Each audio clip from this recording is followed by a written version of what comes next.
सुभद्रा आसला बहुत बड़ खबर। जो मानकर पैसा आसनी सुभद्रा पैसा से मैंने 25 तारिख में पैसा पाइबे।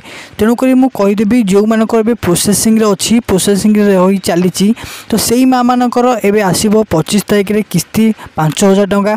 तो आपण बहुत बड़ खुशी खबर। तो जो मैंने पाई ना से मैंने ही पाइबे, जो मैंने पाई सारी से पाख आसब ना।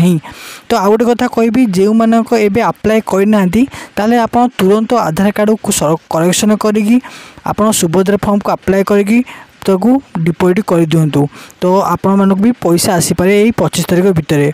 आउ गोटे मोस्ट इम्पोर्टेंट कथा, जो माँ मैंने अप्लाई करते सुभद्रा योजना से माँ मान जो माँ मान अकाउंट को पैसा आसी नाला तो एबे से माँ मान अकाउंट को पैसा आसीज यही 25 तारिख भितर। तेणु आप कौन टेंशन ना दरकार नहीं, आप निश्चिंत रुहतु। आप 25 तारिख भितर टंका आसीज आप अकाउंट को 5000 टंका। तो आपण भिडियो केमी लगे आम कमेंट जनइबे। आज भिडियो यही रखुची। जय जगन्नाथ।